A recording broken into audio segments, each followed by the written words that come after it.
कि समझ में आने में दिक्कत होती है, ठीक ना। तो 11th में आप कम पढ़े होंगे, इसीलिए तो आज जो भी चीज पढ़ाएंगे आप कोशिश करेंगे कि उसको पॉइंट वाइज याद रखें, ठीक ना। बहुत कॉन्सेप्ट पर ध्यान दीजिए, सीख जाइए तो बहुत अच्छी बात, नहीं सीखिए तो एक दो पॉइंट मैं जो हाईलाइट करूंगा उसको याद रखिएगा, जो अगले चैप्टर में यूज होने वाला है, ठीक ना। तो सबसे पहले आपको पता होगा ये कि अगर हम लोग कार्य निकालते हैं, ठीक ना, तो कार्य बराबर क्या कहता है, कार्य जो है वो क्या है, तो कहता है कि बल तथा बल के दिशा में विस्थापन का गुणनफल, है ना। बल तथा बल के दिशा में विस्थापन का गुणनफल जो होता है वो क्या होता है, विस्थापन का गुणनफल ही क्या कहलाता है, कार्य कहलाता है। अब इसका मतलब क्या हुआ, इसका मतलब क्या हुआ, तो देखिएगा ध्यान से कि मान लीजिए कि एक बॉडी है अपने पास जो प्लेन सरफेस पर रखा हुआ है, ये एक बॉडी है जो प्लेन सरफेस पर रखा हुआ है, ठीक है। अब इसमें हम क्या करें कि कोई एक बल लगाएं, कोई एक बल लगाएं एफ, और मान लीजिए कि बल एफ लगाने से क्या हुआ कि ये बॉडी यहाँ से चलते चलते चलते पहुंच गई अब यहाँ पर, ये बॉडी यहाँ से चलते चलते पहुंच गई यहाँ पर, और कह रहा है क्या कि इसके केंद्र से यहाँ तक का अगर विस्थापन है एस, यहाँ तक का अगर विस्थापन है एस, तो देखिए मैंने बल भी लगाया है और बल के दिशा में ही क्या हुआ, इसमें विस्थापन भी हुआ है। तो कहता है क्या कि आप किया गया कार्य जो डब्लू निकालिएगा, ये डब्लू बराबर जो निकालिएगा वो क्या निकालिएगा, फोर्स और इनटू डिस्प्लेसमेंट।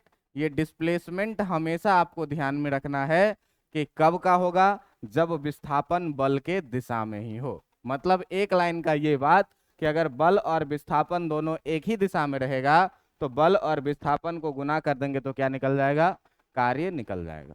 लेकिन आपके मन में एक सवाल ऐसा आ रहा होगा कि मान लीजिए कि हम बल लगाएं जो विस्थापन के दिशा में नहीं हो, हम बल लगाएं जो विस्थापन के दिशा में नहीं हो। ऐसा भी तो हो सकता है ना कि हम मान लो एक ब्लॉक लिए और उसमें रस्सी बांधे अपने कंधे पर लिए और ऐसे चलना शुरू किया, अभी भी उसमें विस्थापन होगा, अभी भी उसमें विस्थापन होगा कि नहीं। लेकिन अभी जो उसमें बल लग रहा है वो बल लग रहा है क्या, कुछ ऐसा सीन होगा, देखिए आप कि ये ब्लॉक था, इसमें रस्सी बांध के मैंने अपने कंधे पर लिया और चलना शुरू कर दिया, है ना।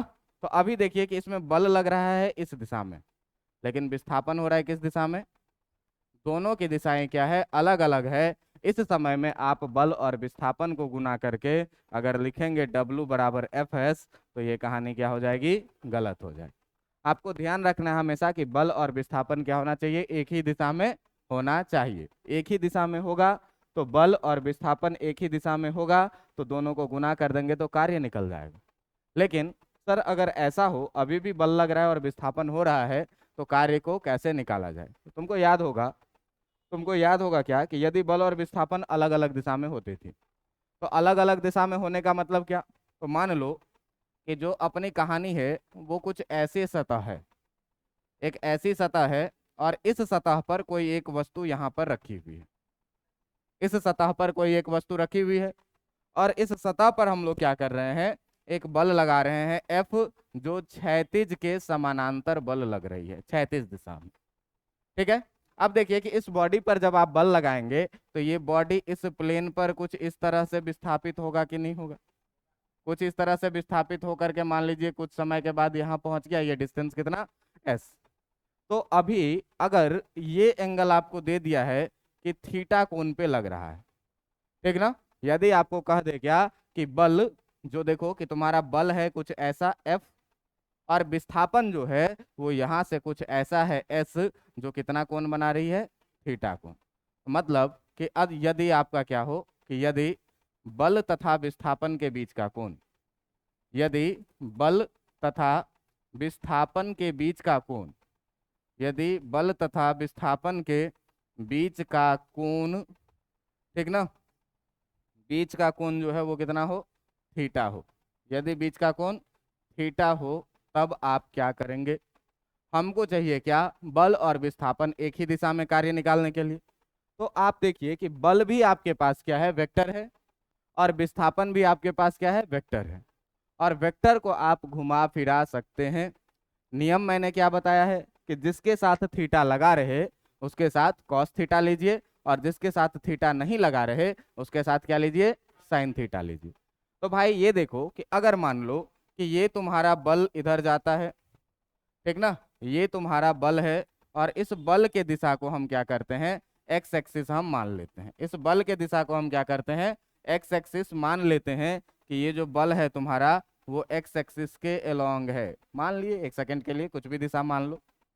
और विस्थापन जो है, तो अगर इसको एक्स एक्सिस माने हो तो तुम्हारा वाई एक्सिस कुछ ऐसा होगा, वाई एक्सिस कुछ ऐसा होगा इसके लंबवत, है ना। अब देखो कि यहाँ से ये अगर तुम्हारा बल है, तो बल से कह रहा है क्या कि जो तुम्हारी विस्थापन है वो कितना एंगल बना रही है, थीटा एंगल बना रही है। ये है एस आपका, यहाँ पर देखिए ये है क्या, विस्थापन, है ना, और ये कितना एंगल बना रही है, थीटा एंगल बना रही है। तो बल और विस्थापन दोनों अलग अलग दिशा में है, आप डायरेक्ट गुना कर करके जो है तो यहाँ पर कार्य नहीं निकाल सकते।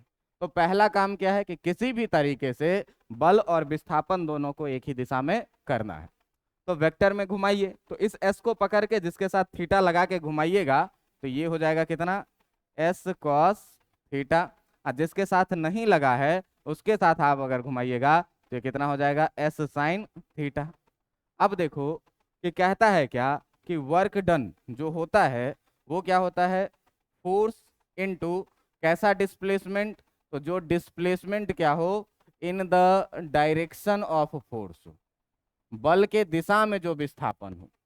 तो बल तो लग रहा है एफ, और बल के दिशा में जो विस्थापन हो रही है वो एस कॉस थीटा हो रही है कि एस साइन थीटा हो रही है, एस कॉस थीटा हो रही है। मतलब F into S cos theta को जब हम गुना कर देंगे तो ये क्या मिल जाएगा आपका, ये क्या मिल जाएगा आपका, एफ एस कॉस थीटा, और यही क्या हो जाएगा आपका, वर्क डन, कार्य किया गया कार्य। बात समझ में आ रहा है, W equal to F S cos theta. अब आ जाओ जरा सा याद करो तुम वेक्टर की वो कहानी, जिस वेक्टर के कहानी में हम लोग लिखते थे डॉट प्रोडक्ट। तो ए डॉट बी हम लोग क्या लिखते थे, ए बी कॉस थीटा, और एक आता था cross product A cross B, जिसको हम लोग कितना लिखते थे बेटा, ए बी साइन थीटा, याद है, इंटू एन कैप भी लिखते थे। अच्छा ये बताइए कि अगर ए डॉट बी को हम ए बी कॉस थीटा लिख सकते हैं, तो हमारे पास जो वर्क डन आया है, ये work done W equal to कितना आया है, एफ एस कॉस थीटा। अब देखो कि F S cos theta, force भी वेक्टर है और डिस्प्लेसमेंट भी क्या है, वेक्टर। एफ और एस दोनों वेक्टर है, तो अगर दो वेक्टर के डॉट प्रोडक्ट को ए बी कॉस थीटा लिख सकते हैं तो ए बी कॉस थीटा को भी ए डॉट बी लिख सकते हैं। इस तरह से अगर W इक्वल टू आप एफ एस कॉस थीटा लिख सकते हैं तो इस एफ एस कॉस थीटा को एफ डॉट एस लिख सकते हैं कि नहीं, लिख सकते हैं कि नहीं लिख सकते हैं, लिख सकते हैं। और आपको ये स्पष्ट पता है कि डॉट प्रोडक्ट का जो रिजल्ट आता है ये हमेशा कैसा होता है, और क्रॉस प्रोडक्ट का जो रिजल्ट आता है वो कैसा आता है, वेक्टर आता है। तो भाई वर्क डन जो है तुम्हारा, जो किया गया कार्य है, ये वेक्टर होगा कि स्केलर होगा, स्केलर होगा। क्यों कि कार्य जो है वो डॉट प्रोडक्ट में डिफाइन हो रहा है, डॉट प्रोडक्ट में मिल रहा है, इसीलिए जो है तो W जो है किया गया कार्य, ये कैसा राशि होगा आपका, अदिश राशि होगा। बात समझ में आ रहा है कि नहीं आ रहा है, अदिश राशि होगा। जरा सा इसके मात्रक का बात अगर आप करिएगा, तो मात्रक का बात करिएगा तो देखिए एफ डॉट एस है, तो एफ का मतलब हुआ न्यूटन, फोर्स किसमें, न्यूटन में, और डिस्प्लेसमेंट का मतलब हुआ किस चीज में, मीटर में। तो जो किए गए कार्य का जो एसआई मात्रक होता है, जो एसआई मात्रक होता है, ये क्या होता है, न्यूटन मीटर होता है। और इसी न्यूटन मीटर को हम लोग, ठीक ना, इसे ही किस नाम से जाना जाता है, इसे ही किस नाम से जाना जाता है, जूल के नाम से, ठीक ना, इसे ही जूल, और लिखते हैं कैपिटल जे, ठीक ना, के नाम से जाना जाता है। अब देखिएगा जरा सा कि अगर इसके बीमा का बात किया जाए, ठीक ना, अगर इसके बीमा का बात किया जाए तो ये बताइए कि W का जो बीमा होगा वो एफ एस के बीमा के समान होगा, अगर ये फॉर्मूला सही है तो, क्योंकि W बराबर एफ एस पढ़े हुए हो। W का जो बीमा होगा वो एफ एस का बीमा होना चाहिए, और F का बीमा तुमको पता है कितना, ML T माइनस 2। और ये देखिए कि जो डिस्टेंस है आपका, वो डिस्टेंस तो मीटर में होता है, तो मीटर में होता है, लेंथ है तो लेंथ के लिए क्या लिखेंगे, एक और एल। और यहाँ से जब आप डायमेंशन देखेंगे तो ये डायमेंशन कितना आएगा, एम, एल और एल मिलकर के कितना, L2 और T-2। ये था वर्क डन का क्या, डेफिनेशन। अब इसी में हम लोग बात क्या किए थे कि W इक्वल टू जो अपने पास आया है, जो W इक्वल टू आया है अपने पास, वो क्या आया है, एफ एस कॉस थीटा। अब देखो कि यदि यदि क्या हो जाए, यदि क्या हो जाए F बराबर 0 हो जाए तो W बराबर कितना हो जाएगा, 0 हो जाएगा। इसमें F का मान 0 रखो, W कितना मिलेगा, मतलब कोई बल नहीं लगाएंगे तो कोई कार्य नहीं होगा। दूसरा चीज कि यदि S बराबर ही 0 हो जाए तो W बराबर कितना होगा, हम बल लगा ही रहे हैं इस दीवार में धक्का, लेकिन इस दीवार में किसी तरह का विस्थापन नहीं हुआ, इसका मतलब कार्य कितना हुआ, 0 हुआ। तीसरा चीज कि यदि कॉस थीटा बराबर 0 हो जाए, यानी कि थीटा बराबर कितना हो जाए, 90 डिग्री, कॉस 90 डिग्री का मान कितना होता है, 0। तो इस स्थिति में भी जो है सो वर्क डन कितना होगा, 0 हो जाएगा। लेकिन देखो बेटा कि ये जो स्टेटमेंट है कि विस्थापन शून्य मतलब वर्क डन शून्य, ये हमेशा वैलिड नहीं होता है। अभी तक आप लोग नहीं, कॉस थीटा 0 नहीं, कॉस थीटा बराबर 0 लिखना है, यहाँ डिग्री हटा दो, ठीक ना। अब ठीक है, अब देखिए कि आपको क्या कहे कि ये जो लिखा हुआ है कि S बराबर 0 मतलब विस्थापन 0 होगा, तो किया गया कार्य भी हमेशा 0 होगा। तो एक चीज आप ध्यान में हमेशा रखिएगा क्या, कि जब भी कहे कार्य निकालने के लिए तो आपको ये जरूर कहेगा कि कौन से बल के द्वारा। अगर नहीं कहे तो आप, हम कहेंगे कि यहाँ से यहाँ तक किसी चीज को ले गए, तुम बताओ कि कितना कार्य हुआ, तो तुम्हारा सबसे पहला ये सवाल होना चाहिए कि कौन से बल के द्वारा कार्य निकालना है। समझ में आ रहा है बात। अब देखो कि ये चीजें जो S बराबर 0 होगा, ये W बराबर 0, ये हमेशा नहीं होता है। तो आप हमेशा ये क्वेश्चन पूछेंगे क्या कि अगर कार्य 0 है या कार्य निकालना है तो सबसे पहले किस बल के द्वारा निकालना है। जैसे एक ही समय पर किसी वस्तु पर बहुत सारे फोर्सेस लगते हैं, एक ही समय में किसी वस्तु पर बहुत सारे फोर्सेस लगते हैं। मान लीजिए कि एक बॉडी यहाँ से यहाँ तक गया, ये बॉडी जिसका मास था m, तो इस पर एक फोर्स लगेगा, ग्रेविटेशनल फोर्स mg आगे की तरफ, है ना। मान लीजिए कि इस पर कोई फोर्स हम लगा रहे हैं इधर की तरफ F, तो इसके सतह से एक फ्रिक्शनल फोर्स लगेगा बाहर की तरफ, है ना, मोशन के अपोजिट डायरेक्शन में। तो देखो तीन तीन फोर्स लग रहा है। दूसरी चीज, सतह के संपर्क में है तो एक नॉर्मल रिएक्शन लगेगा ऊपर की तरफ, है ना। इतने सारे फोर्स एक साथ लग रहे हैं। अब आपसे सीधे कहे कि कार्य निकालने के लिए, है ना, अब मान लो कि ये बॉडी फोर्स लगने के बाद पहुंच गया यहाँ पर और इसमें डिस्प्लेसमेंट हो गया इतना S का, तो तुमसे अगर कहे W बताओ किसके द्वारा, तो अप्लाइड फोर्स, जो फोर्स तुम लगाए हो। तो देखो फोर्स और डिस्प्लेसमेंट दोनों सेम डायरेक्शन में है, फोर्स भी इधर की तरफ लग रहा है और डिस्प्लेसमेंट भी एस भी किधर है, इधर की तरफ है, दोनों सेम डायरेक्शन में। थीटा बराबर कितना डिग्री, 0 डिग्री। तो डब्ल्यू एफ बराबर क्या जानते हो तुम, एफ एस कॉस थीटा होता है, यानी कि हो जाएगा कितना, F S cos 0 degree, cos 0 degree का वैल्यू 1 होता है, यानी ये कितना हो जाएगा, एफ एस। तुमसे अगर कोई कहे कि डब्ल्यू ग्रेविटेशनल फोर्स के बताओ कि एम जी के कारण जो है सो वर्क डन कितना है। अब तुम देखो mg के कारण जैसे ही बात करोगे तो mg देखो, डिस्प्लेसमेंट तो बॉडी का आगे तरफ है s, बॉडी आगे बढ़ी है, लेकिन mg किधर लग रहा है, नीचे के तरफ। दोनों के बीच का एंगल है कितना, 90 डिग्री। तो डब्ल्यू mg का जैसे ही तुम बात करोगे कि ग्रेविटेशनल फोर्स गुरुत्वीय बल के कारण कितना कार्य किया गया, तो क्या लिखते हो तुम, एफ एस कॉस थीटा लिखते हो। एफ के जगह पर कौन सा बल है, गुरुत्वीय बल है, तो एफ के जगह पर आप कितना रखेंगे, mg डिस्प्लेसमेंट हुआ कितना, और cos थीटा के जगह पर कितना, 90 डिग्री का वैल्यू हो गया कितना, पूरा कितना। अगर मान लीजिए आपसे कोई कहे कि इस गुरुत्वीय बल नहीं, इस घर्षण बल के कारण बताइए वर्क डन कितना होगा, तो घर्षण बल के कारण अगर कोई कहे आपसे कि वर्क डन कितना होगा, तो आप देखिए कि डिस्प्लेसमेंट हो रहा है आगे की तरफ, डिस्प्लेसमेंट बॉडी का किधर, लेकिन फ्रिक्शनल फोर्स घर्षण बल किधर की तरफ लग रहा है, अपोजिट डायरेक्शन में है। थीटा बराबर कितना, 180 डिग्री।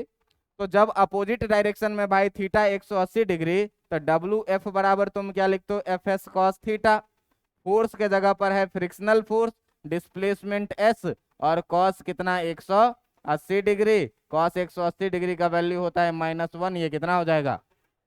देखिए एक ही बॉडी पर बहुत सारे बल एक साथ लग रहे हैं, लेकिन हर बल के कारण जब हम कार्य निकाल रहे हैं तो कार्य कैसा आ रहा है, अलग अलग आ रहा है। बात समझ में आ रहा है बात। तो जब भी आपसे पूछे कि कार्य निकालना है, तो आप सबसे पहले पूछेंगे कि कौन से बल के द्वारा। आप बचपन में एक कहानी पढ़े हुए होंगे कि कोई मजदूर अपने माथा पर बोझा लेकर के ढो रहा है, तो बताइए कि उसके द्वारा किया गया कार्य क्या है। और दूसरा क्वेश्चन ये था कि गुरुत्वीय बल के द्वारा किया गया कार्य क्या है, तो आप पढ़े होंगे शून्य। कैसे, तो भाई बॉडी जा रहा है आगे की तरफ, तो डिस्प्लेसमेंट तो आगे हो रही है, ग्रेविटेशनल फोर्स किधर लग रही है, थीटा कितना हो गया, थीटा 90 डिग्री, तो वर्क डन कितना। बात समझ में आ रहा है बात। तो यही कॉन्सेप्ट होती थी वहां पर, ये था क्या चीज, आपका वर्क डन कब, जब आपका फोर्स क्या रहे, कांस्टेंट रहे। फोर्स कैसा रहे, कांस्टेंट रहे। लेकिन कभी कभी ऐसा भी होता है कि आपका फोर्स लगातार क्या होता रहता है, बदलता रहता है। आपका फोर्स क्या होता रहता है, लगातार बदलता रहता है। मान लो कि अगर हम लिखें ऐसे लिखते हैं, चर बल के कारण, ठीक ना, चर बल के कारण कार्य। अब देखो चर बल का मतलब क्या हुआ कि फोर्स हमेशा कैसा रहेगा, बदलता रहेगा। मान लीजिए कि हम एक ग्राफ बना रहे हैं, ध्यान दीजिएगा, यहाँ हम एक अक्ष पर रख रहे हैं किसको, बल को, और एक अक्ष पे हम रख रहे हैं किसको, विस्थापन को, एक्स को। ठीक है। अब देखिए कह रहा है क्या कि बल लगातार बदल रहा है। देखो हर जगह विस्थापन ये है तो बल ये है, बल बढ़ रहा है, बढ़ रहा है, घट रहा है, बढ़ रहा है, घट रहा है, हमेशा एक जैसा कभी नहीं है ना। तो जब भी कोई चीज आपको एक जैसा लगातार नहीं दिखे, तो आप सोचिए कि बल लगातार बदल रही है, तो किसी पार्टिकुलर टाइम पे तो कांस्टेंट रहेगी। अगर हम किसी पार्टिकुलर बहुत क्षण भर के लिए बात करें, बहुत क्षण भर के लिए बात करें, तो इस क्षण में इसका सेकंड कितना होगा, कितना बल लग रहा होगा, वो तो नियत होगा। तो आप क्या करिए, मान लीजिए कि किसी पार्टिकुलर टाइम पे जो बल लगा वो बल था कितना, एफ, और इस पार्टिकुलर टाइम में जो बॉडी का डिस्प्लेसमेंट हुआ, विस्थापन हुआ, इस छोटे से विस्थापन को क्या मान लीजिए, डीएक्स।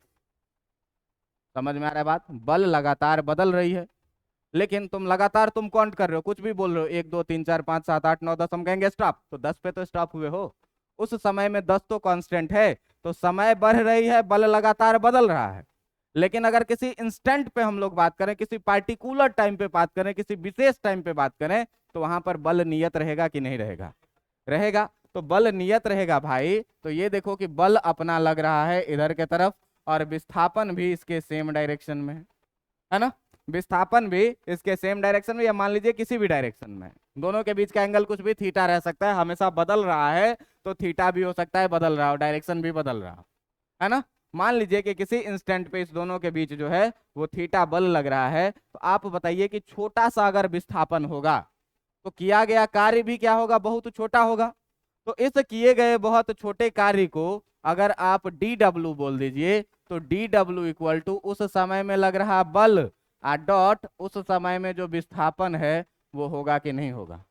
एफ डॉट एस पढ़े हो, तो यहाँ पर बल एफ है और विस्थापन कितना है, dx है, तो छोटा सा जो कार्य लिखेंगे वो एफ डॉट dx लिखेंगे कि नहीं। अब बताइए कि ये जो छोटा सा आपने dx एलिमेंट काटा है, तो ये x1 से मान लो कि x1 से अभी 2 मीटर पर था, और 2 मीटर से यहाँ 10 मीटर x2 तक ले जाने में कुल कितना कार्य हुआ। तो x1 से लेकर के x2 तक में तुम ऐसे ऐसे कितने एलिमेंट काट सकते हो, ये भी dx होगा, ये भी कितना होगा, dx होगा, और सबके कारण तुम अगर कार्य निकालोगे तो सबके कारण इतना ही कार्य आएगा, F dot D x, F dot D x, F dot D x. अब देखिए, अब सारे इस इनफाइनाइट एलिमेंट को जोड़ देंगे, कार्य स्केलर क्वांटिटी है, सीधे सीधे जोड़ देंगे तो पूरी कहानी कार्य की निकल जाएगी कि नहीं निकल जाएगी, कि x1 से x2 तक ले जाने में कितना काम करना पड़ा। तो हम एक ही बार में नहीं निकाल पा रहे हैं सारा, हम क्या किए, एक छोटा सा इंटरवल चुने कि पहले सेकंड में बल रहा होगा नियत, तो बल नियत रहा होगा, तो नियत बल के लिए अपने पास ये फॉर्मूला है, W equal to F dot S. निकाल लिए, छोटा सा वर्क डन निकला।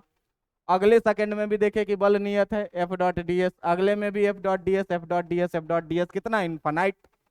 अब इस infinite F dot D S को जब जोड़ना है दोस्त, तो इसको क्या करोगे, इंटीग्रेट कर दोगे। जोड़ने का मतलब क्या होता है, इंटीग्रेट। तो इंटीग्रेटिंग जब कर दोगे दोनों तरफ, इंटीग्रेटिंग जब तुम कर दोगे इसको बोथ साइड दोनों तरफ इंटीग्रेट कर दोगे, तो ये इंटीग्रेशन कितना हो जाएगा डी डब्ल्यू, और ये कितना हो जाएगा integration F dot D x. अब सवाल उठता है कि कहाँ से कहाँ तक।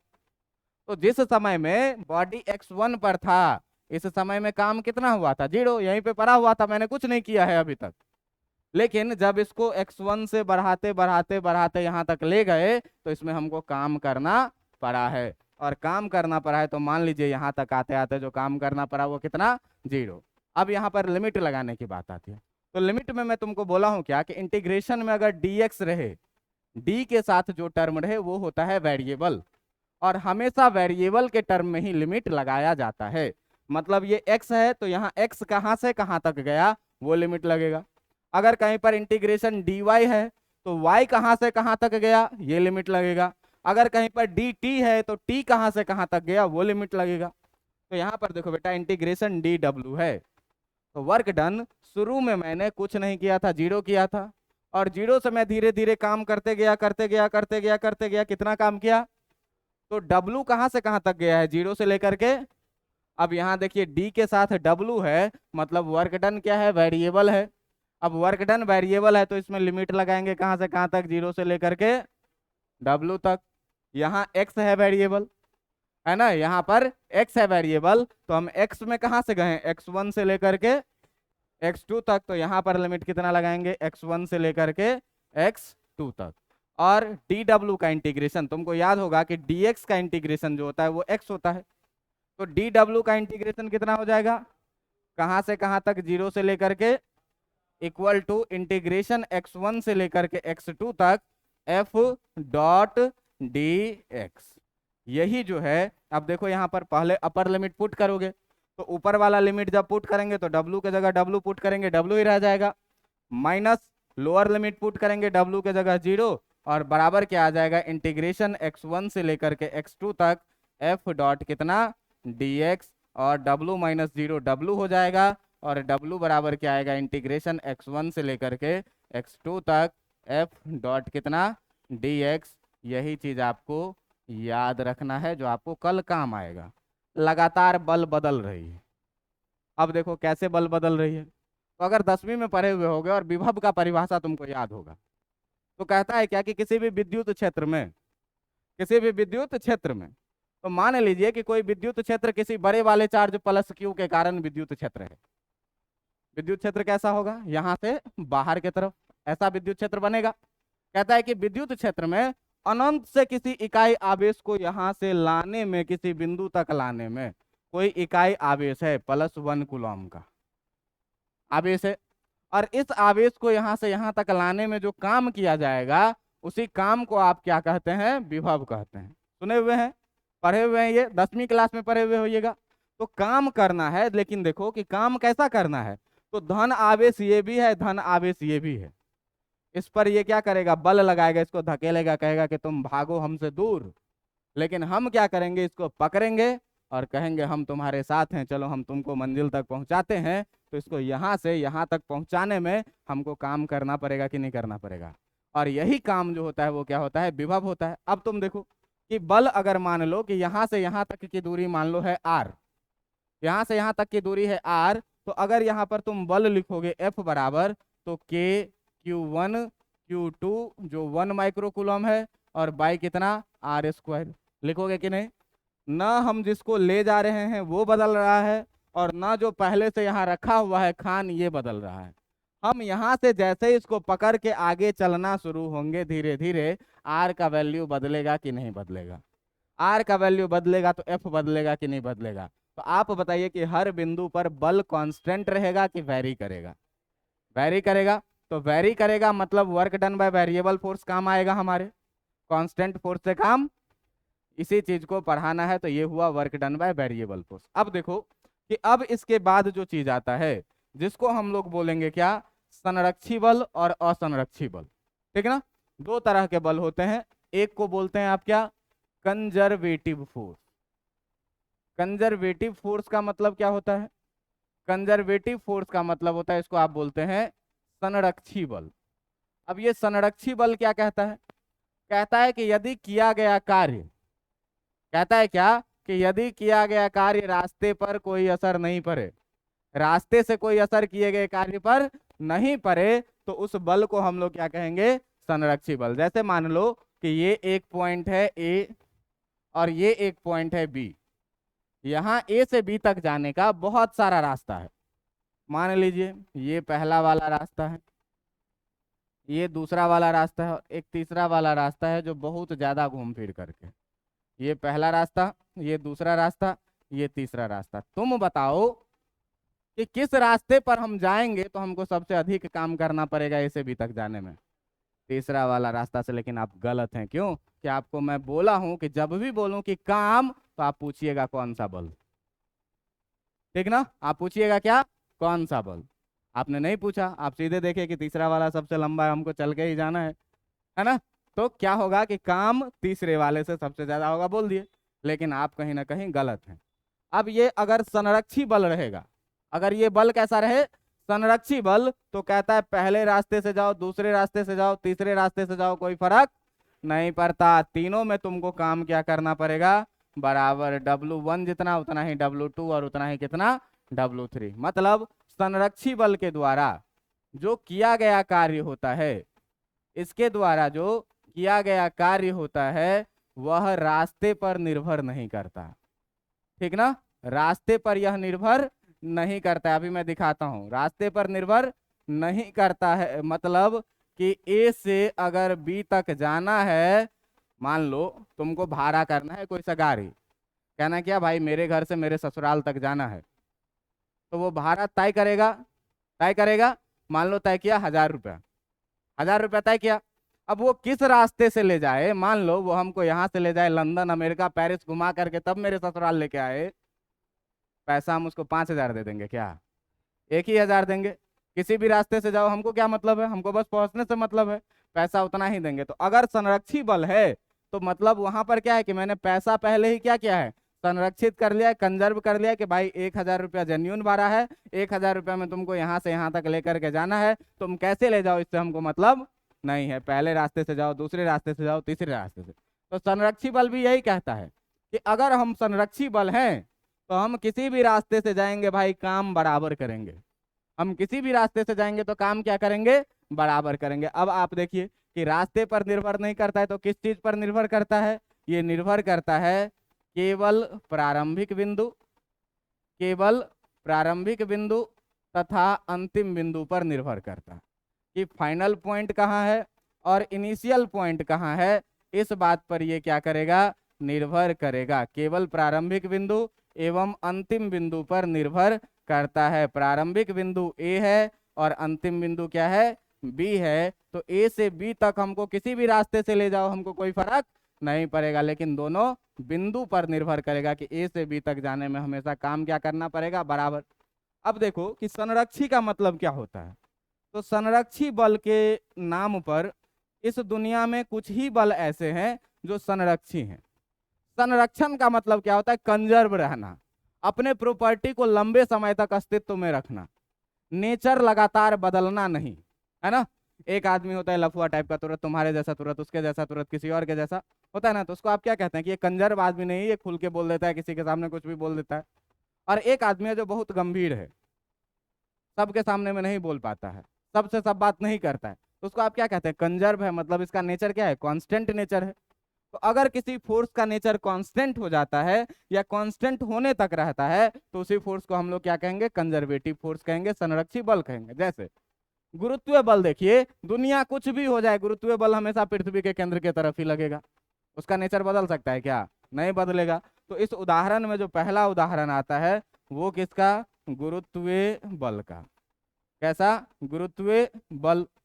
दूसरा चीज देखिए, अगर आवेश है तो आवेश के बीच में अगर समान आवेश रहेगा तो हमेशा रिपेल करेगा, और अगर विपरीत आवेश रहेगा तो हमेशा, इसका भी नेचर क्या है, कांस्टेंट है, इसका भी नेचर कांस्टेंट है।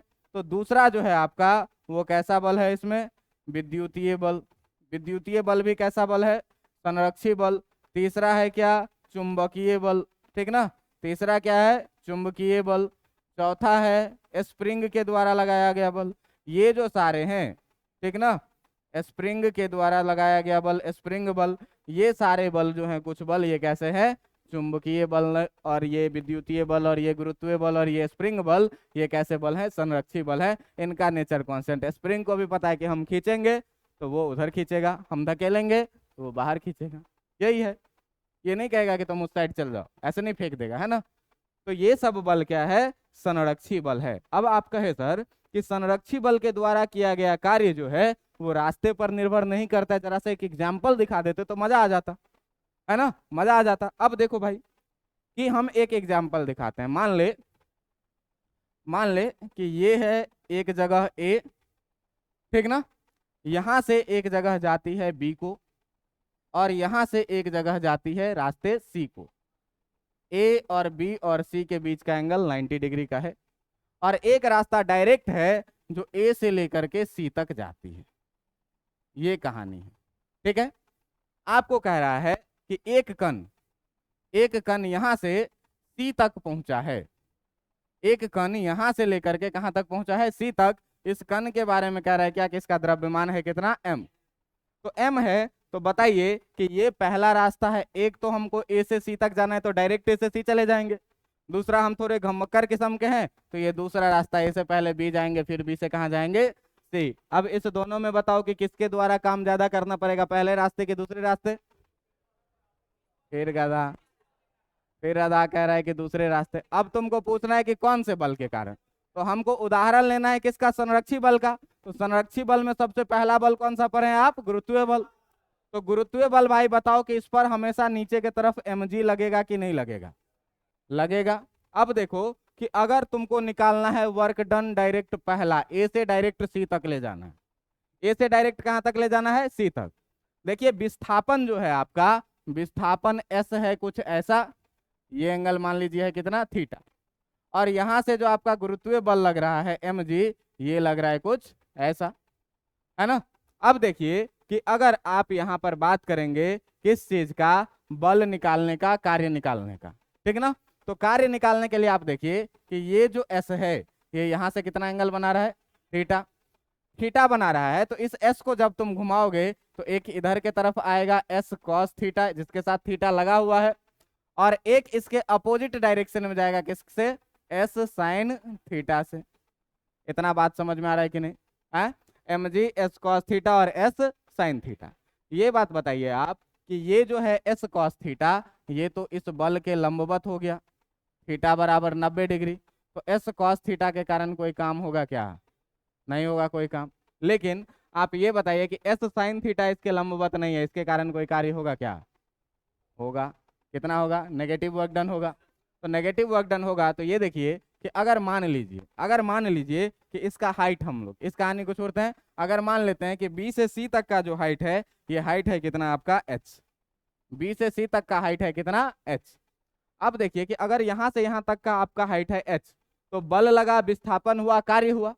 हमको क्या है, पहले रास्ते से बल कार्य निकालना है, कि पहले रास्ते से गए तो कितना कार्य करना पड़ा, गुरुत्वीय बल के द्वारा बॉडी को ले जा रहे हैं कहां से, ए से सी तक। अब देखो कि यहाँ पर इस वाले के कारण जो है सो हमको पता है कि वर्क कितना हो जाएगा, 0 हो जाएगा। क्यों भाई, कि थीटा बराबर कितना है, 90 डिग्री। लेकिन इस दोनों के बीच में देखो कि थीटा बराबर है कितना, 180 डिग्री। तो जो वर्क डन लिखोगे वो कितना लिखोगे, एफ के जगह पर कितना, एम जी, डिस्प्लेसमेंट एस के जगह पर कितना, एस साइन थीटा, एस के जगह पर कितना, S sine theta. F S cos theta लिखते हो, तो कॉस और कितना डिग्री, 180 डिग्री। समझ में आ रहा है कि नहीं आ रहा है। अब कॉस 180 डिग्री का वैल्यू कितना, ये कितना हो जाएगा, माइनस एम जी एस कितना, साइन थीटा। इतना बात समझ में आया कि नहीं आया, इतना बात समझ में आया। अब देखिए ये तो हुआ क्या, पहले रास्ते से वर्क डन निकल के आया कितना, minus M G S sine theta. दूसरे रास्ते से भी मेरा इतना ही आना चाहिए, दूसरे रास्ते से भी इतना ही आना चाहिए। चलिए देखिए दूसरे रास्ते के कारण निकालते हैं। तो दूसरे रास्ते में पहले हम ए से बी तक जाएंगे, है ना, ए से बी तक जाएंगे। तो ए से बी तक जाने में डब्लू ए से बी तक जो आप निकालिएगा तो क्या लिखिएगा, एफ एस कॉस थीटा। ध्यान दीजिएगा, ए से बी तक केवल हम जा रहे हैं, तो ए से बी तक जो जाएंगे तो डिस्प्लेसमेंट तो यही ना होगा ए बी के बराबर में, है ना, डिस्प्लेसमेंट ए बी होगा। बल कितना लग रहा है दोस्त, एम जी, गुरुत्वीय बल। डिस्प्लेसमेंट कितना हो रहा है दोस्त, ए बी, और कॉस थीटा के जगह पर कितना है दोस्त, कितना हो गया, 0। अब डब्ल्यू बी सी तुमको निकालना है, बी से सी तक जाएंगे, तो डब्ल्यू बी सी जो तुम निकालोगे तो डब्ल्यू बी सी बराबर फिर से लिखोगे एफ एस कॉस थीटा। लेकिन अब बी सी में देखो कि यहाँ से डिस्प्लेसमेंट ऊपर के तरफ हुआ है एच, और फोर्स एम जी अभी भी लग रहा है नीचे के तरफ, लग रहा है कि नहीं नीचे के तरफ। अब देखिए थीटा बराबर कितना, 180 डिग्री। जैसे ही लिखिएगा आप एफ एस कॉस थीटा तो एफ के जगह एम जी लिखे, डिस्प्लेसमेंट कितना हुआ है, एच हुआ है, और कॉस कितना डिग्री, 180 डिग्री, जिसका value minus M G H होगा कि नहीं होगा। अब जरा सा देखो इस त्रिभुज में ये तुम्हारा विस्थापन है कितना, एस, यही विस्थापन ना था एस, ए से सी तक। अब तुम देखो कि अगर एच निकालना है तो इसमें देखो तुम साइन थीटा लगाओ, साइन थीटा बराबर क्या लिखते हो, लंब बटा एच बटा कितना लिखोगे, एस, एस को इधर लेके आओगे तो एच बराबर एस साइन थीटा होगा कि नहीं होगा, होगा कि नहीं होगा। अब जब एच का वैल्यू यहाँ पर एस साइन थीटा लिखोगे तो minus M G S sine theta हो जाएगा कि नहीं हो जाएगा। ए से बी तक गए, 0 कार्य किए, बी से सी तक गए, इतना कार्य किए, तो ए से सी तक जाने में कितना काम किए, 0 plus minus M G H sine theta. तो यानी कि दूसरे रास्ते के द्वारा भी जो किया गया काम हुआ आपका, वो ए से बी तक जाने में किया गया काम, और फिर बी से सी तक जाने में किया गया काम, यानी 0 माइनस एम जी एस कितना, साइन थीटा, जो किसके बराबर में हुआ, minus M G S sine theta के। पहले रास्ते से भी इतना ही काम किए, दूसरे रास्ते से भी। रास्ता बड़ा होने का मतलब कभी ये नहीं होता कि किया गया काम बराबर नहीं होगा। अब जैसे ही आपसे पूछे कि कौन से बल के द्वारा किया गया काम, तो आप कहेंगे कि अगर संरक्षी बल है तो किसी भी रास्ते से जाओ, काम कितना पड़ेगा, बराबर। नहीं तो ऐसे तुम देखोगे, कहोगे इधर से ज्यादा काम करना पड़ेगा सर, इधर से कम काम करना पड़ेगा। लेकिन देख रहे हैं क्या कि दोनों जगह से किया गया काम कैसा आ रहा है, बराबर आ रहा है, minus M G S sine theta के बराबर में। अब देखिए कि ये इसका उपयोग बहुत है जीवन में। आपको मैं अभी पीछे क्या पढ़ाया था कि यदि विस्थापन शून्य हो तो किया गया काम कितना होगा, शून्य। लेकिन कोई जरूरी नहीं है कि हमेशा विस्थापन शून्य हो तो कार्य क्या होगा, शून्य। देखो कि अगर पुरुषों के लिए कि जीवन में अगर सफल हो गए और शादी विवाह हो गई, तो भी 2 लोग ऐसे होते हैं जो कभी नहीं कहेंगे तुमको कि तुम काम के हो, हमेशा कहेंगे एकदम निकम्मे हो। एक तो वाइफ, अपने घर में जाके देख लेना, पिताजी से हाल पूछ लेना, ठीक ना, हमेशा कहेगी चुप रहिए जी, आप क्या समझते हैं, एकदम बिना काम के आदमी आप हैं। दूसरी सास बहू में सास अपने बहू को अगर पढ़ी लिखी बीवी मिल गई तो वो प्रूफ भी करके दिखा देगी क्या कि तुम निकम्मे हो। कहेगी क्या, सुबह घर से गए थे, शाम को घर आए हैं, विस्थापन कितना, काम कितना, तुम चुप हो जाएगा। लेकिन अगर तुम बेटा स्मार्ट रहेगा, तुम स्मार्ट रहेगा तो तुमको उससे बचने का तरीका बताते हैं कि हमेशा डिस्प्लेसमेंट 0 होने पर कार्य 0 नहीं होता है। इससे पहले आप देखिए यहाँ पर एक चीज क्या, असंरक्षी बल, ठीक ना। इससे पहले आप क्या देखिए, असंरक्षी बल। अब देखिए कि असंरक्षी बल क्या कहता है, असंरक्षी बल क्या कहता है, असंरक्षी बल कहता है नॉन कंजर्वेटिव फोर्स कहता है क्या, नॉन कंजर्वेटिव फोर्स क्या कहता है कि भाई साहब जो किया गया कार्य होगा, जो किया गया कार्य होगा उसको प्रारंभिक बिंदु और अंतिम बिंदु से कोई मतलब, केवल वो रास्ते पर निर्भर करती है ना। तो इसमें आप सीधे याद रखिएगा क्या कि जो किया गया कार्य है, जो किया गया कार्य है वो पहली बात कि केवल रास्ते पर निर्भर करती है। किस चीज पर, केवल रास्ते पर निर्भर करती है, उसको प्रारंभिक बिंदु या अंतिम बिंदु से कोई मतलब नहीं होता है, ठीक ना। प्रारंभिक एवं अंतिम बिंदु पर नहीं, प्रारंभिक एवं अंतिम बिंदु पर नहीं। अब देखो कि कहोगे कि प्रारंभिक एवं अंतिम बिंदु पर नहीं निर्भर करती है, तो इसका उदाहरण दीजिए सर थोड़ा सा। तो ये 3-4 बल को छोड़ करके बाकी जितने भी बल हैं तुम्हारे, जैसे घर्षण बल, ठीक ना, घर्षण बल और भी बहुत सारा जो भी है, ठीक ना, वो सारे बल किसके उदाहरण है? असंरक्षी बल के।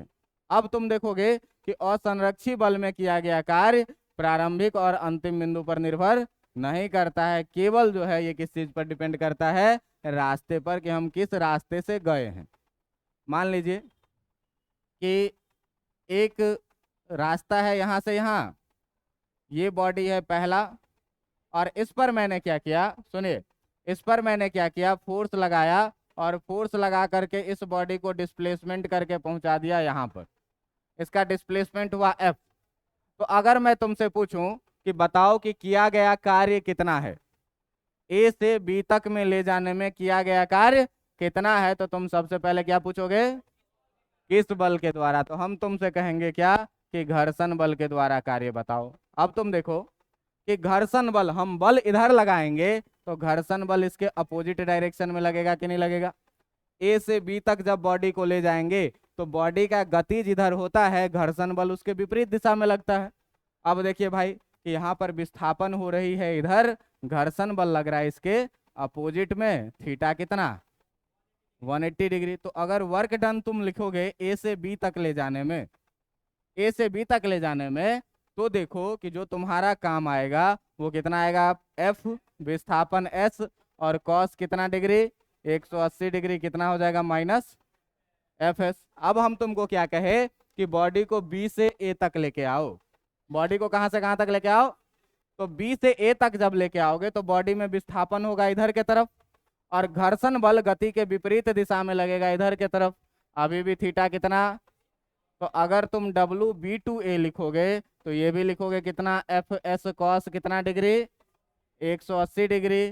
तो W बराबर कितना हो जाएगा? ये माइनस कहाँ से कहाँ तक? B से A तक। अब तुम देखो कि एक बार A से B तक ले गए और B से A तक फिर ले आए तो विस्थापन कितना रहा? 0। तो वर्क डन भी टोटल कितना होना चाहिए? लेकिन आप देखिए कि अगर total work done WAB plus WBA करिएगा तो ये आएगा कितना? माइनस FS, और माइनस FS जो कि हो जाएगा कितना? -2FS। ये 0 नहीं है, तो विस्थापन तो 0 है लेकिन काम 0। तो जैसे ही तुम्हारी बीवी कहेगी कि तुम निकम्मे हो तो मान नहीं लेना है, कहना है कि मैंने जो काम किया था, वो काम जो किया था वो असंरक्षी बल के द्वारा किया था। इसमें विस्थापन तो 0 होता है लेकिन कार्य 0। समझ में आया? अब देखो कि संरक्षी बल के द्वारा हमेशा ही जब विस्थापन 0 होगा तो कार्य क्या होगा? 0 होगा। देखिए कैसे। तो संरक्षी बल में हम आपको क्या बोले हैं कि ये क्या है? गुरुत्वाकर्षण बल है। तो मान लीजिए क्या कि एक बॉल है यहाँ पर m मास का, और इसको हम h हाइट नीचे लेकर के आना चाहते हैं। इसको हम कितना हाइट नीचे लेकर के आना चाहते हैं? h height. और हम बात करें क्या कि a से लेकर के b तक लाएं इसको। तो यहाँ पर देखो कि अगर हम गुरुत्वाकर्षण बल के द्वारा निकालेंगे mg, तो a से b तक आने में तुम देखो कि बॉडी का विस्थापन भी इधर के तरफ हो रहा है h, और बल भी नीचे के तरफ लग रहा है कितना? थीटा बराबर कितना? दोनों सेम डायरेक्शन में, थीटा बराबर कितना? अब देखो कि अगर तुम यहाँ पर WA से B लिखोगे तो लिखोगे कितना? F फोर्स लग रहा है mg, विस्थापन हुआ h, और cos थीटा यानी कि 0 डिग्री, जो कि कितना हो जाएगा? mg h के बराबर में। लेकिन मान ले बेटा कि इस बॉडी को, अब इसी बॉडी को B से लेकर के जाना है कहाँ तक? A तक। तो अब देखो कि बॉडी में विस्थापन हो रही है ऊपर के तरफ, लेकिन गुरुत्वीय बल अभी भी किधर लग रही है? थीटा बराबर कितना? 180 डिग्री। तो WB2A जो लिखोगे तो WB2A कितना लिखोगे? F के जगह पर कितना? विस्थापन S के जगह H, और cos कितना? 180 डिग्री। ये कितना आ जाएगा? mgh, है ना? अब देखिए कि यहाँ पर अगर -mgh, अब यहाँ पर अगर आप टोटल वर्क डन लिखिएगा WAB प्लस WBA तो ये कितना आ जाएगा? प्लस mgh और माइनस mgh कितना? तो वर्क डन 0 होने से विस्थापन तो 0 हुआ, ए से बी आया फिर बी से ए चला गया, विस्थापन 0 तो कार्य 0 कब? जब बल कैसा हो? संरक्षी हो। लेकिन असंरक्षी बल में विस्थापन 0 होगा तो कार्य 0 होगा, इसकी कोई गारंटी नहीं है। अब यहां से सबसे इंपॉर्टेंट बात देखिए कि अगर बल संरक्षी है, अगर बल संरक्षी है, ठीक ना, तो संरक्षी बल के लिए, संरक्षी बल के लिए जो सबसे बड़ी बात है, वो सबसे बड़ी बात क्या है कि डब्ल्यू ए बी जो होगा वो माइनस में डब्ल्यू बी ए के बराबर में होगा। डब्ल्यू ए बी जो होगा संरक्षी बल के द्वारा वो क्या होगा? नेगेटिव ऑफ डब्ल्यू बी ए। देखो ए बी आया है एम जी एच, तो बी ए कितना आया है? एक प्लस में तो दूसरा, तो एक अगर प्लस में आएगा तो दूसरा, समझ में आया? इस पॉइंट का भी हमको यूज करना है। अब इसमें एक पॉइंट और बाकी रह रहा है पढ़ाने के लिए, वर्क एनर्जी थ्योरम जो हम तुमको बताए हैं, है ना। तो वर्क एनर्जी थ्योरम में तुम एक लाइन ध्यान में रखना, क्या तुमको पता होगा कि अगर ग्राउंड से एच हाइट पर कोई बॉडी है तो उसका पोटेंशियल एनर्जी स्थितिज ऊर्जा mgh के बराबर में होता है, और ग्राउंड का हम लोग जो पोटेंशियल एनर्जी है वो मान के रखते हैं कितना? 0। समझ में आ रहा है बात? कितना? 0। अब देखिए आप एक चीज देख लीजिए, बस 2 मिनट का चीज है। देखिए कि ये बॉडी है एक आपका ए पोजीशन पर और एक बॉडी है आपका ग्राउंड पर, ठीक ना। यही बॉडी को हम यहाँ से यहाँ तक लाए हैं, यहाँ से यहाँ तक का हाइट आपको पता है कितना, कि ये जो हाइट है ये कितना है? h हाइट है। अब बताइए कि ग्राउंड पर पोटेंशियल एनर्जी कितना? u से डिनोट करते हैं। यहाँ पर पोटेंशियल एनर्जी कितना? mgh, ठीक है। शुरू में हमारा बॉडी मान लो यहाँ पर है, शुरू में हमारा बॉडी यहाँ पर है और फिर यहाँ पर है। अब देखिए कि मान लीजिए कि इस बॉडी को हम ग्राउंड से धीरे धीरे ऊपर उठा करके ले गए। शुरू में हमारा बॉडी कहाँ पर था? ग्राउंड पर, यानी कि इनिशियल पोटेंशियल एनर्जी कितना और फाइनल पोटेंशियल एनर्जी कितना? mgh। अब आपको देखना है कि हमको निकालना है क्या कि इसको ए से और बी तक, यहां तक ले जाने में कितना काम किया गया। तो अगर तुम लिखोगे डब्ल्यू ए टू बी, तो देखो बॉडी जा रहा है ऊपर h हाइट, ग्रेविटेशनल फोर्स किधर लग रहा है? नीचे mg, थीटा कितना? 180 डिग्री। तो देखिए कि डब्ल्यू ए बी जो होगा आपका फोर्स mg, डिस्प्लेसमेंट h और कॉस कितना? 180 डिग्री। ये कितना हो जाएगा? Minus mgh। अब देखो कि अगर बात करो चेंज इन पोटेंशियल एनर्जी का, चेंज इन पोटेंशियल एनर्जी, स्थितिज ऊर्जा, पोटेंशियल एनर्जी का अगर तुम बात करोगे तो चेंज लिखते हैं कैसे? u final minus u initial. तो u final minus u initial जो लिखोगे तो u final minus u initial जो तुम्हारा आएगा, u फाइनल कितना है? mgh, और u इनिशियल कितना है? ये कितना आया? mgh, है ना। तो देखो कि WA2B माइनस में आ रहा है और change in potential energy plus में आ रहा है। इस दोनों स्टेटमेंट को मिला करके एक लाइन में हम लोग ये चीज लिख सकते हैं क्या कि स्थितिज ऊर्जा में जो परिवर्तन होगा। अगला पेज ले लीजिए, ये इंपॉर्टेंट लाइन है और इसको लिखना है कि जो स्थितिज ऊर्जा में परिवर्तन होगा, ठीक ना, क्या कि स्थितिज ऊर्जा में जो परिवर्तन होगा, स्थितिज ऊर्जा में परिवर्तन, स्थितिज ऊर्जा में परिवर्तन जो है, ये स्थितिज ऊर्जा में परिवर्तन जिसको आप डेल्टा यू बोलेंगे, वो equal to negative of work done by conservative force है। कंजर्वेटिव फोर्स है क्यों? कि ग्रेविटेशनल फोर्स के द्वारा वर्क डन निकाले तो माइनस में आया mgh, और चेंज इन परिवर्तन निकाले तो कितना आया?